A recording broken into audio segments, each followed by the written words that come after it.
We listen, we don't judge. We listen with no judgment. Indaba ka-Anonymous osibhalele namhlanje ifundeka kanje. Ngisejele ngoba ngabulala istepfather sami. Ngikhulele endaweni yaseMpumalanga. Ngikhuliswa umama. Ubaba angimazi kuthiwa washona ngisemncane kakhulu. Kwathi nje ekuhambeni kwesikhathi umama wathola isoka. Ngajabula kakhulu ngoba ngangicabanga ukuthi sekuzoba ngcono nami sengizofana nezinye izingane sengizoba nobaba. Ubaba lo wayebonakala engumuntu okahle futhi onothando. Wayesinakekela kakhulu sinomama. Kwathi nje ekuhambeni kwesikhathi zaqala zajika izinto. Waqala manje lo baba waphuza kakhulu. Sathi sisabheke lokho waqala manje wahlukumeza umama. Emushaya embiza ngawo wonke amagama. Kwathi nje ekuhambeni kweminyaka siphila leyo mpilo. Waqala lo baba wakhuluma izinto engangingazitholi kahle.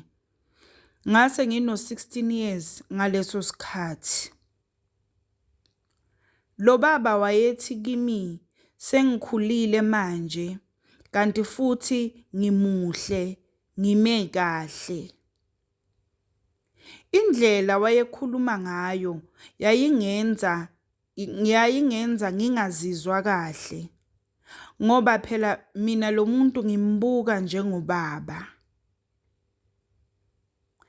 Ngamtshela umama ukuthi angithandi ngendlela ubaba angibheka ngakhona. Nezinto azisho kimi angizithandi. Umama wathi ngicabanga kakhulu, ubaba akaqondile okubi ngalokho. Ngabona nje ukuthi umama akayizwa lento engimtshela yona. Ngase ngithatha isinqumo sokuthi ngcono ngihlale ngizivalele ekamelweni lami. Ngangizama nje ngayo yonke indlela ukuthi ngingahlangani nalo baba. Kwathi ngelinye ilanga ngigeza ekamelweni lami, lo baba wavele wagulukudela wangena engagogodanga emnyango. Ngathuka kakhulu ngathi akaphume. Wanganginaki wakhuluma lento bekazoyisho waqede waphuma. Ngaphinda futhi ngamtshela umama.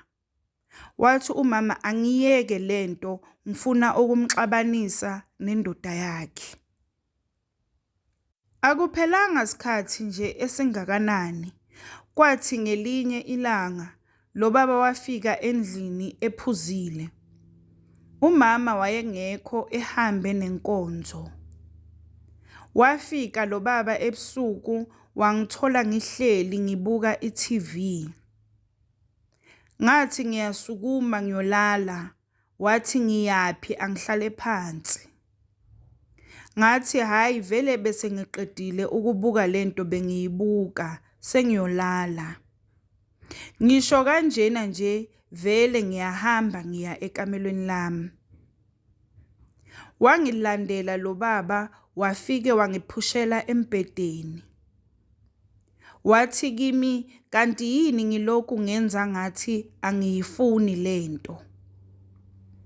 Ukhuluma kanjena nje usho uyakhumula. Wathi angikhumule nami. Ngathi ngizama ukumemeza. Wathi ngingalingi ngoba abantu bazongithola sengifile. Nami ke ngokusabela impilo yami ngakhumula. Wangidlwengula lo baba ephindelela.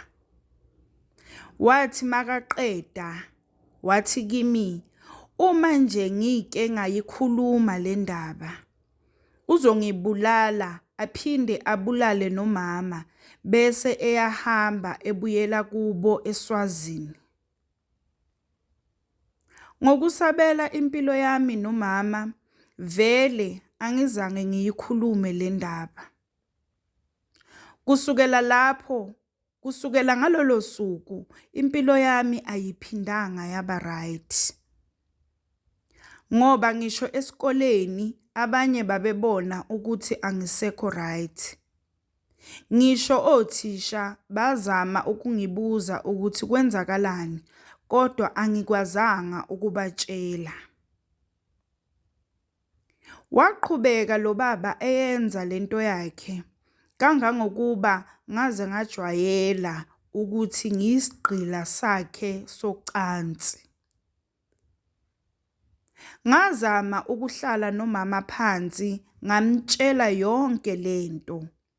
Ngamchazela kusukela from ekuqaleni, kodwa akangikholwanga. Wathi nje mina kudala angibona ukuthi ngifuna indoda yakhe. Kwangilimaza kakhulu lokho. Ngazitshela ukuthi angibekezele ngize ngiqede isikole, ngizokwazi ukuphuma ngiphele kulomuzi, ngoba ngase ngenza umatric ngalowo nyaka.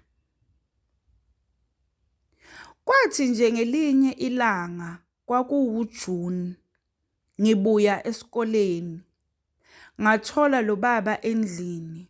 Wathi kimi ucela namhlanje ngilale ngingagqokile, uzofika ebusuku azongivakashela. Yabona lapho ngazitshela ukuthi ngikhathele yilo muntu. Namhlanje ngamane kufe ofayo. Kwashaya isikhathi sokuyolala, ngathatha ummese ngawufaka phansi komqamelo. Nangempela lenja yafika. Ngamlinda wakhumula waqede wangena engubeni. Ngase ngiwudonsa ummese wami, ngamhlaba nje kayi-1 emqaleni. Wathi uyazama ukungibamba, ngawukhipha ngaphinde ngamhlaba enhlizweni. Ngaqede ngahamba ngayovusa lesidididi somfazi. Ngamthola elele zwi ubuthongo. Ngafikelwa usathane wokuthi angimgwaze naye. Kodwa ngabuye ngazikhuza ngoba ngase ngimzonda kakhulu umama. Ngafike ngamvusa ngathi hamba uyobheka lenja yakho oyibiza ngendoda sengiyibulele. Ngaqede ngadonsa ifoni ngafonela amaphoyisa. Nangempela afika amaphoyisa amthola ekhala umama eceleni kwesidumbu sendoda yakhe. Mina ngangihleli nje esofeni ngilindele wona amaphoyisa. Angazi ngendlela engangikwate ngayo ngalelo langa, ngavele ngaphenduka esinye isilwane. Hayi, ngaboshwa kanjalo ke. Azange ngifune ngisho ibheyili. La ngigweba 15 years icala. Angizisoli ngengakwenza. Lo baba wangihlukumeza kakhulu. Wathatha ubuntombi bami, wangidlwengula iminyaka.